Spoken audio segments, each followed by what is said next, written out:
Sometimes when you're riding, you get real good luck. You look alongside the road and the road gives you gifts. One of the big misconceptions people have is, there's cultural differences and these things. We all culturally have the same needs. We all need a place to sleep. We all need food. We all need shelter, this. After that, then every culture has a way of looking at things. Whether or not we embrace everything is about family, or everything is solo, family gets to a certain point and then we separate families out more, or with that. So for example, in the Western culture, we're not very family oriented. In other words, we're born, we live with our parents, and at a certain age we'll move out from our parents and we'll start separating and starting our own lives with most people with minimal stuff from their parents influencing their lives after a certain point in time. If you look at the Hispanic culture, our neighbor in America, most of them, when they haven't been in America for too long and start to become westernized, they come in, they're very family-oriented. Everything will be done for the family, the immediate family, and the outer family. So if someone is, for example, like I had people working for me, they would make money, but a percentage of their money was sent home to mother, to brothers, to cousins, to make sure they could have school, they would have a business, or they would have a house. So even though they made money in America, they would take a percentage only to live on, to survive in America. The rest was sent home to maybe a brother, a mother, a father, or an uncle to build a business or a house to take care of the family back home. And this is one of the teachings that goes on. You see the same in Asia. The families usually group together, take care of each other, watch each other's children, watch the grandchildren, so on and so forth. The Western culture, we don't. We are more independent, so we have a child. Okay, if the child needs watching, the grandparents usually aren't the ones watching unless money is very low. But as soon as you have a little bit of money, you take the child and you put it in a daycare or a kindergarten or something like that. Some people in the United States and some Western people still, if they have outside cultures, because we all come from somewhere else in the United States, some will still have the child stay with the grandparents, etc., or this or that. But for the most part, once you become more westernized, child goes to school. School takes care of the child for so many hours a day. You don't do this one. So our family system kind of breaks up versus the other one. But this is kind of how the world sees it. No matter what country you come from, your country must take care of your own country first. First, you take care of your own country, then you help others. And the thing is, it's the same with a person. Me, if I'm not healthy, if I don't feel good, how can I help somebody else? So if I don't take care of myself first, spiritually, mentally, and physically, how can I help someone? If I'm old and frail, how can I help someone that is in trouble and needs picking up, lifting? If I keep myself in health, I have enough health to help somebody else when they fall or something else. Spiritual, same way. If I have good spiritualness and this, when someone who is feeling down and feeling missing stuff, and if I have good spiritual value, I can help them by showing them, like in Buddhism, it's simple. We can help others come up. So this is one of the things, you must take care of yourself first. This is not, people would say it's selfish. No, there is a point where it's selfish. That's because if everything you do is only for you, only to build you, only to make this. But if you take care of yourself first, and with that, when abundance comes, you take the abundance and you help others with the abundance, then this is a good thing, because this helps you with kindness, empathy, and all the Buddhist teachings. It helps you to give back. And when you give back, sometimes, as some would say, in other religions or other faiths, karma would come, and karma gives you back more. Well, then you get more again, and you can give more, and then you are staying healthy. But you always must take care of oneself first, because if you don't, how do you help somebody else?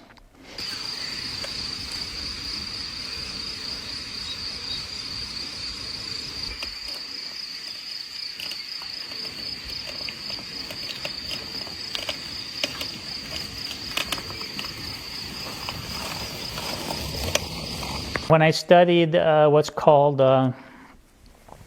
Jyotisha, which is the stars. It's a form of astrology. It's one of the first astrologies that's out there.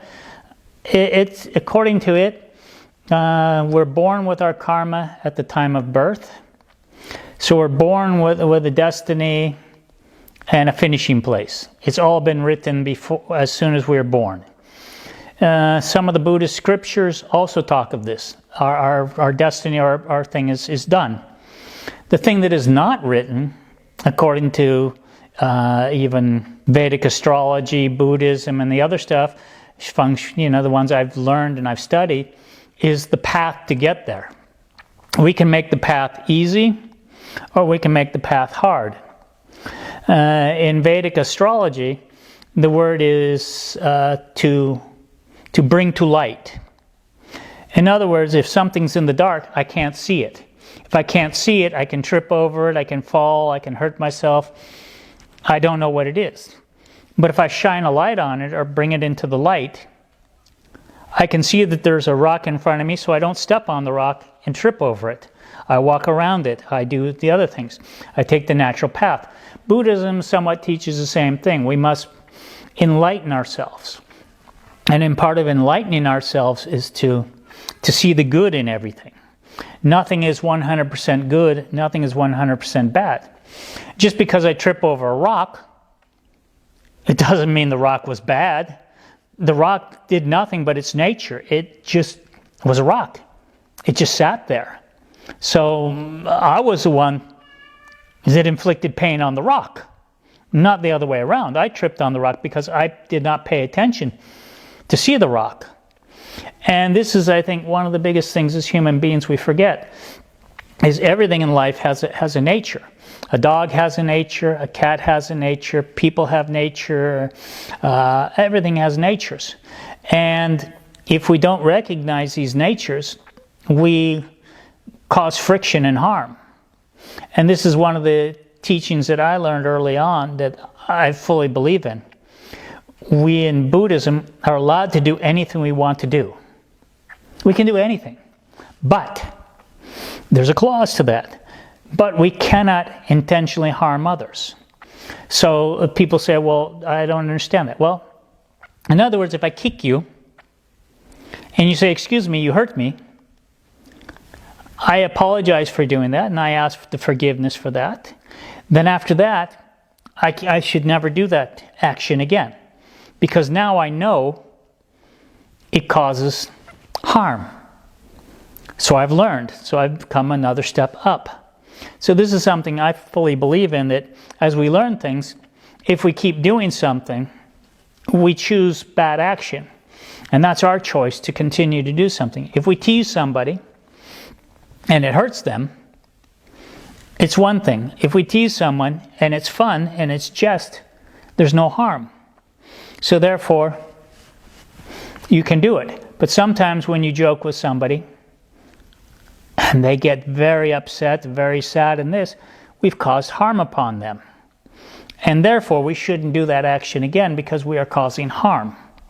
But when you make a joke with somebody and they're laughing and they understand the joke and they get along with it, what is the harm in that? There is no harm. So this is the problem that's become big in today's society, is so many people are taking offense to things that, well, according to Buddhism, we should not take offense to. But if they take offense to it, of course, even though it's something that why or somebody should take offenses, but if they do, to that person, we need to not do that action again, if we can remind ourselves to not do that action.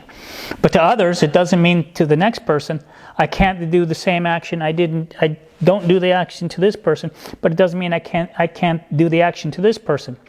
Maybe this person doesn't mind this action because they've evolved enough to understand there is no harm, there is no ill intent in it, there's no maliciousness in it, and there's no this or that.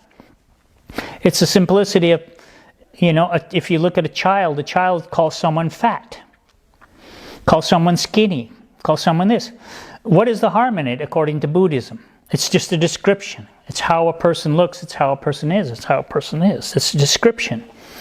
But yet, because we taught in school that it's harmful to people, it's this or this. Why is it harmful? I don't understand why it's harmful from a Buddhist perspective.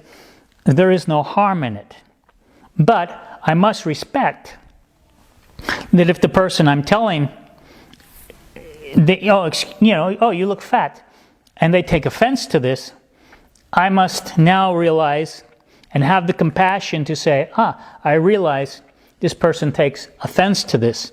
So therefore, I'm causing harm to this person if I use this terminology. So with this person, I must no longer use this terminology or try to refrain from using this terminology with this person, because to them, their stage of enlightenment or their stage of being finds offense to something that me and others do not find offense to.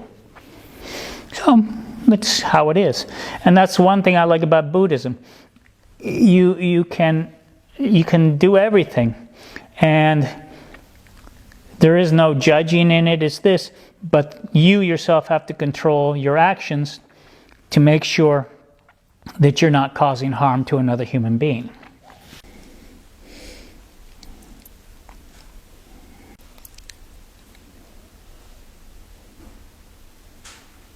I chat with my mom just about every day now.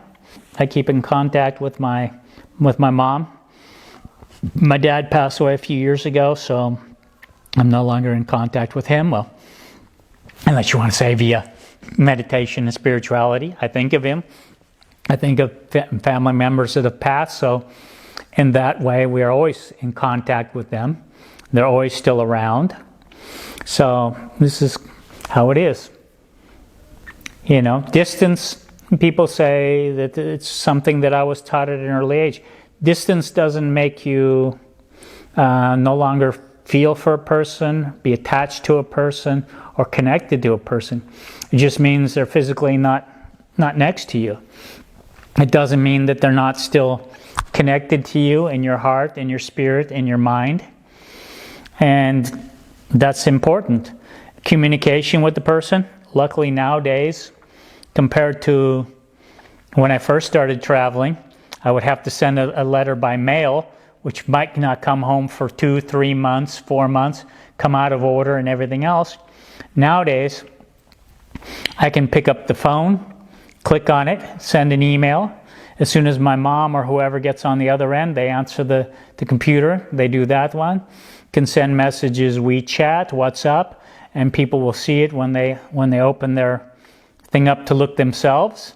So again, I don't control when they see it or how they see it, but I send it, and at their end, when they are open to receiving it, they open their app or do their thing. Same with me. If I get up in the morning, it's not the first thing I do. I don't go to my emails. I don't go to my mails. I go to now back to more of my practice of getting my mind and set for the day and everything else. And then after I've done my morning chores, my other things, and packed up, if I'm on the road, pack up my tent. If I'm at home, make up my bed, clean my room, do my stretching, do my stuff, get my mind, do a little bit of meditation, eat my breakfast, make sure if I'm on the bicycle ride, I break down my camp that is packed up, it's ready to go. And then during that time, I check my emails, I check my other things. Again, one step in one world, one step in the other world. I check my emails, I check everything else. Okay, if there's anything I have to respond to right away that requires my full attention at that time, that's immediate attention. I take care of that first before I go on the road. So I'll send an email, or I'll set up sending money or paying bills or doing other things. And then once I go on the road, or if I'm at home, I'll do my chores and I'll do my stuff until it's my lunchtime and I'm hungry. And then I repeat the process. I have my lunch, I have my drink, I do my calmingness a little bit for that. I might do a little bit of meditation or something if I'm doing that. Then I'll check my emails, I'll check my stuff, I'll check anything that I did for business earlier in the day to make sure if it had to be something that had to be answered right away, that's been sent, that somebody at the other side answered. If not, I will send a second email or something, or try to get a hold of the person to make sure the business is done. And then I go on with my day. Well, probably one of the things that annoys me most about my fellow bikers and other travelers is not taking responsibility. Well, as we see here by my setup, it rained last night. Brother, did it pour last night. It came down cats and dogs. I was lucky enough I got my tarp set up because I was foolish, and barely just in time before the big rainstorm hit, and I couldn't set up the rest until a little bit later. But we always blame the weather. Don't take responsibility ourselves for our actions and our choices. The weather is the weather. It's not good, it's not bad, it's just the weather. If we have the right gear, as you see here, a nice hammock that hangs off the ground so it's dry all night long.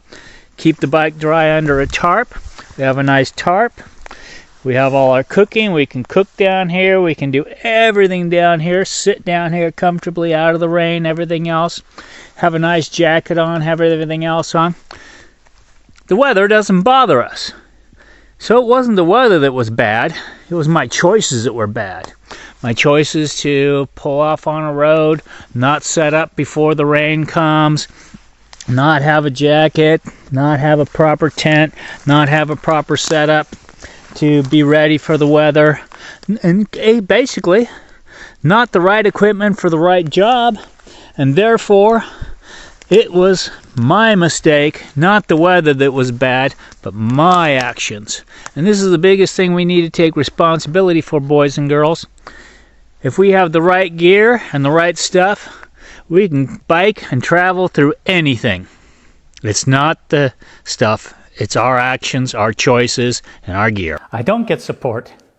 This is because I guess I could say, some would say I've been blessed. I have a blessed life. I worked very hard at a young age, even though people would say, but you say you traveled a lot. Yes, but in between I worked. And when I work, I work. I'll work 12, 13, 14, 15 hours a day, 6 days a week, 7 days a week. I'll do whatever it takes to get the job done, to get the stuff, to make what I need to make, to ensure that it's that. And then I don't, during the time of working, I don't take much time off. I'll take a day off here and do my stuff and do the things, but my goal is to build up something so I can take 6 months, 7 months, 8 months of travel. And that was my purpose in the young days. And then sometimes along the way I would get low on money, so I would go to a hostel, a hotel or something. Because I was a chef, I would look and see their food and say, you don't know how to cook this, you don't know how to do that. If you give me a place to sleep, you give me some food and a little bit of money, I will teach your staff how to make and do these things.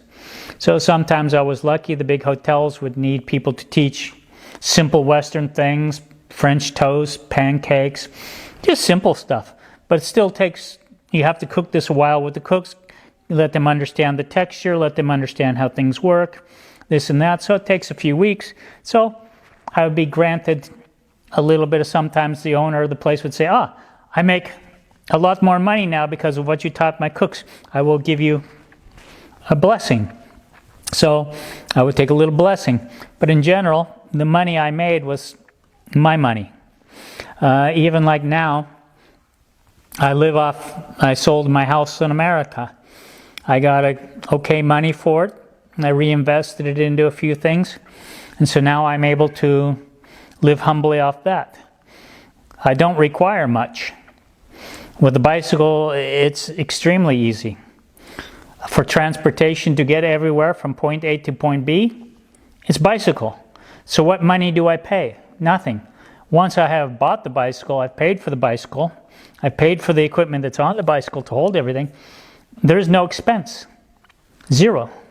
So I pay no expense to get from point A to point B. So it's not like somebody who's in a city takes a taxi cab, takes the bus, takes the train, takes the plane, or something else. Of course, there are times where I have to take a train or a plane, but not like someone else who would travel every day. The next thing is food. Everyone has to eat every day, so we eat. Well, if you eat local food, simple local food, what the locals eat, and you cook a good percentage of your own food, food is pretty cheap in most places. You eat simple and good food. Another thing to do is when I travel, is a lot of times you see a farm, and you see the farmers working in the field. And sometimes I'll wave to the farmer, can I take a cabbage, or can I do this? Can I pick cabbage with you for maybe 1 hour, put the cabbage in a bunch of boxes, and now I can take a cabbage. And sometimes they'll give me a free cabbage. Sometimes you ride on the road, you'll see a cabbage that's fallen off the truck. So it's a blessing. I'll take the cabbage. And whatever else I get and find, and fruit and stuff, and then buy the remainder. Since I don't eat much meat, I'm mostly vegetarian. Therefore, the price of most of the stuff I buy is quite inexpensive. And since I normally, with the bicycle, I travel to places that are warmer, I try to go to the northern hemisphere in the months of May, June, July, August, September, October. I try to spend in the north hemisphere where it's summer there and warmer. Then when it becomes towards winter time, I head to the southern hemisphere, which is starting November, December, January, February, March, April. And there I go to the southern hemisphere, where again, it's warm. So you'll always have fresh vegetables, food, and everything at a cheaper, more reasonable price, because it's normal season to grow and everything else. So this keeps the food prices down, keeps everything down. And also when you travel where it's warm, comes to the next stage of our things. Accommodation. Where do you sleep? So for me, I hang in a hammock most of the time. So most my travel, I find places to hang my hammock between the trees, and I sleep in a hammock at night. I cook with my stove, and I make a little bit of food, and I make my food in this. So my meals are easy, cheap, and this and that. But with the hammock, I pay, again, once you've bought the equipment of a tent or a hammock, what is your cost to sleep for the night? Zero. I pay no money for a place to sleep. I sleep under the stars. I sleep with nature, sleep with the beauty, sleep like the Buddhas had done in the past. The monks walking. I sleep in the open. Of course, I have a nice hammock. Keeps me warm. But this is one of the tricks. And then about maybe once a week, maybe once every 2 weeks, I go to a place like a hostel or something that is considered inexpensive, place to sleep for the night, to get a proper bathing, because at least once to twice a week, every 2 weeks, one has to bathe properly, and a good shower to wash and clean and take care of yourself, because daily, people will say, well, daily you take care of yourself. Yeah, I wash with water, I wash with a little soap, I wash with my towel. I then rinse my towel off after I've washed my body, and I've taken it out of the bucket water or the river and with a little soap and washed. And then I wring my thing out, I wash this and I wring it out, I dry my towel, put it back on my bicycle. And that's my bathing practice for the day. I don't use regular toothpaste. I use a powder toothpaste because I find it better, so I don't use chemicals there. So Brush my teeth the natural way, clean my teeth. Same with everything else, as much as natural as can be. So, again, this is very inexpensive. I don't put on harsh deodorants and all these special things because I'm outside, I'm in nature. The body, when you eat more natural food, doesn't have the harsher odors than normal, so long as you're, washing your stinkier parts, you're fine. So, how do you support yourself? You lower your cost. You learn to live simple, as they would say. This becomes more the Buddhist style life. You become like a monk. You're traveling like a monk. You're walking, you're going. But I just happen to use a bicycle. It's much faster to go from place to place.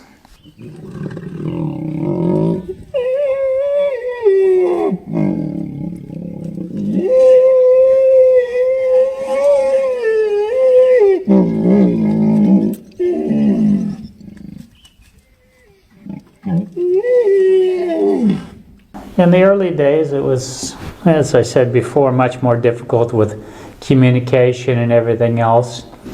As I traveled down through Mexico, there was one area where, very poor area, so they decided they wanted to rob me, or try to rob me.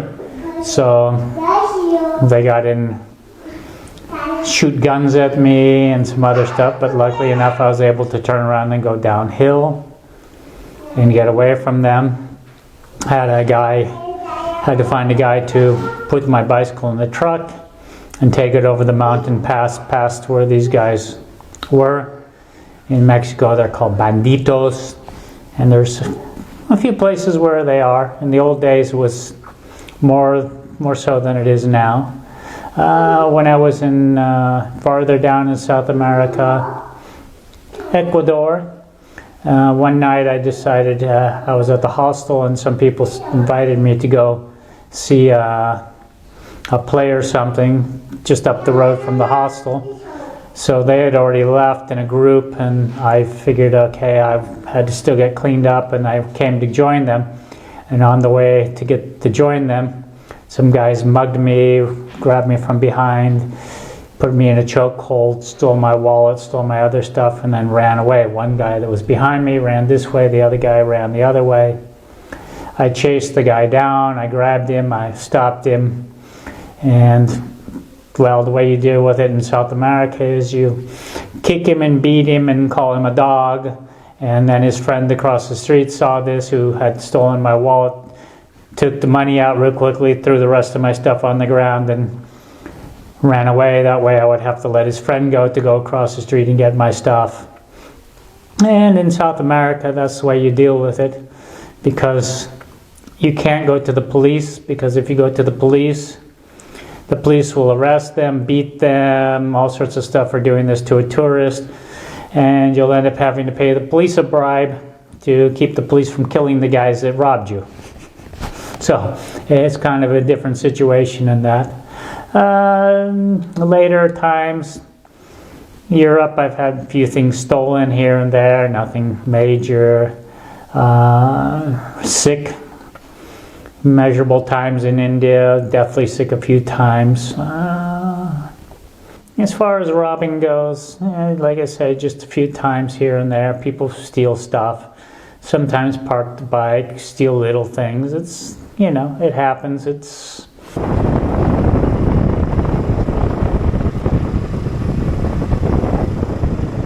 There's differences in all the cultures. In China, it's been especially different because I started going to China in the 80s already. And China is extremely different in the 80s than it was today. I think in the 80s it was much easier, could easily camp everywhere. All hotels took foreigners. There was never an issue with hotels and anything like that. Places to eat. We all went to the foreign places because, well, some of the food was a little less than in the 80s what the Westerner would eat, dog or cat or bugs and some other stuff. But when I started going back in later years, China had developed quite a bit and come along, and cities are bigger, and actually some of them are fancier than some of the Western cities, so I don't see a problem there. The differences in food. culture-wise, China is a bit more family-oriented, standoffish, but at the same time, when they see a foreigner, everybody wants to quickly run and have their picture taken with you, and they don't quite understand sometimes you want to be left alone, or you're just doing something. For example, one time we were coming up one of the mountain passes in the Tibetan Autonomous Region, coming over a 5,000 meter pass, and I'm barely with my bike to the top of the hill, and people are running to take their picture with me, stopping me, and this, and it's extremely stressful and tiring, because you just want to get to the hill and be able to take a little bit of breather and rest.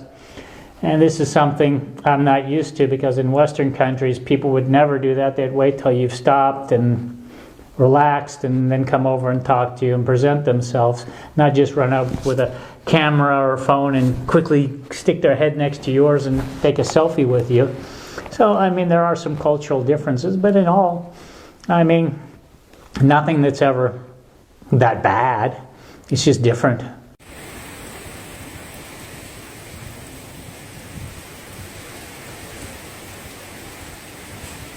In my years of traveling, I've been over 130-something countries now.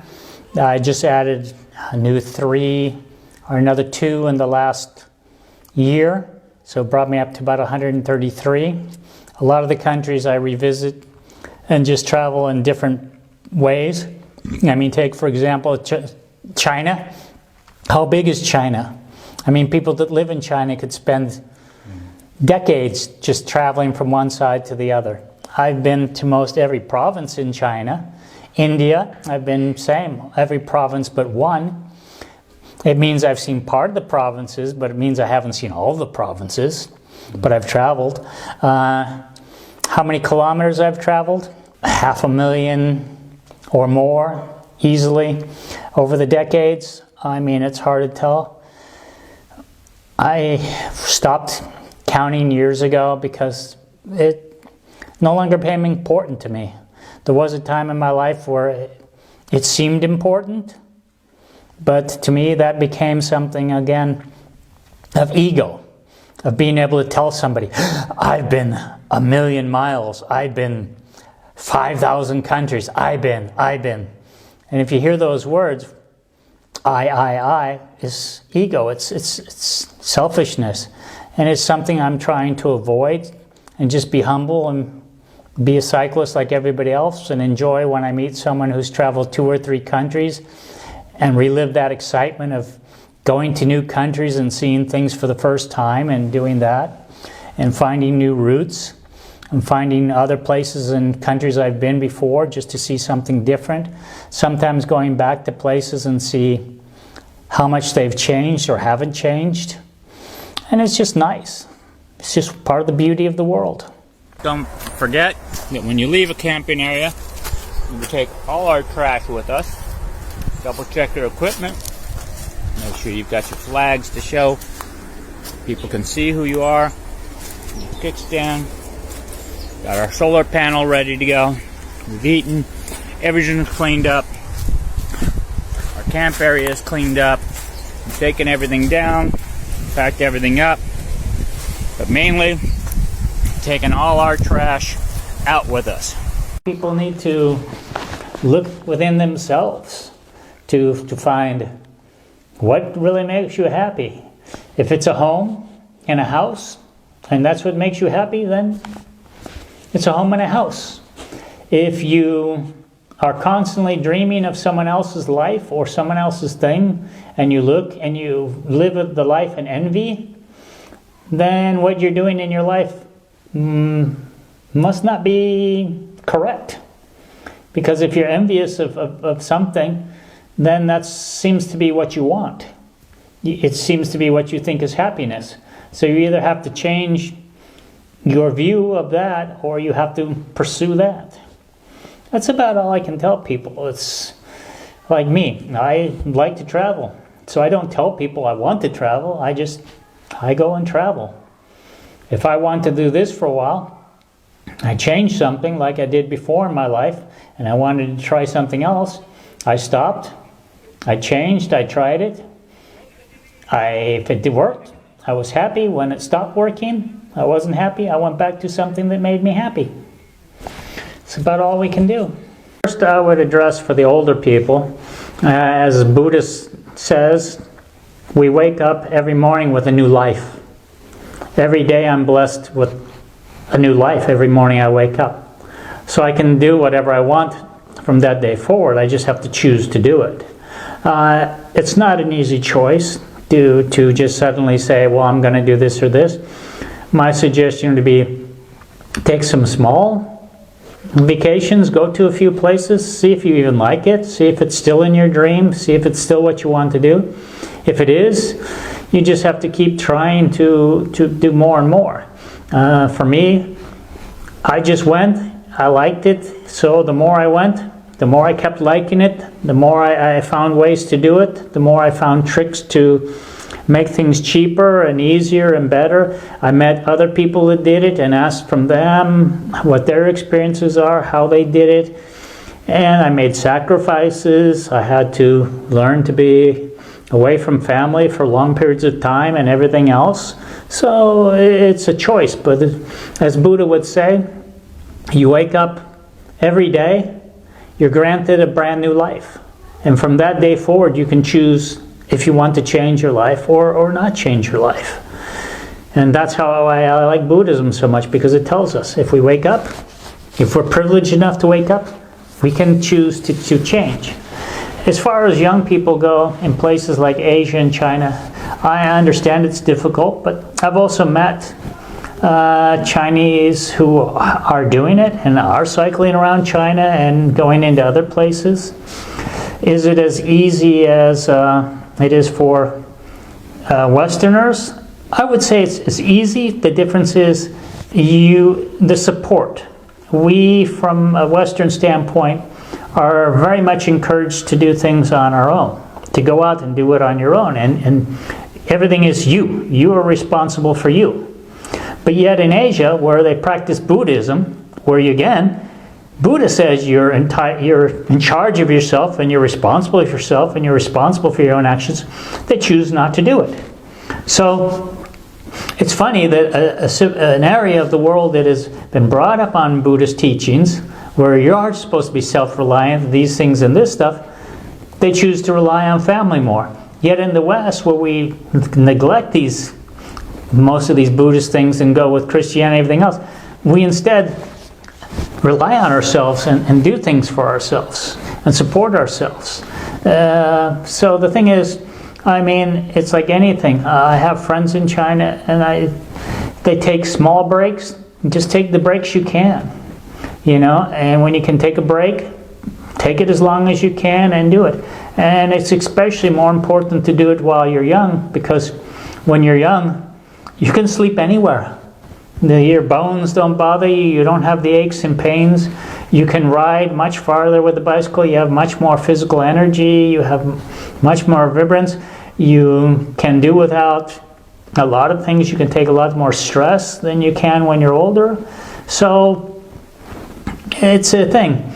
And as far as finding balance, the unfortunate thing with balance is no one can tell you your balance. We can help lead you to it. We can plant seeds, like the thing says, like yin and yang. You plant the seed and it turns. And hopefully each time it turns, you come a little closer to finding a balance that works for you and be able to travel and do it. I think the biggest mistake, and it's even, you see it in the signs in China and in Asia now more so than everything else.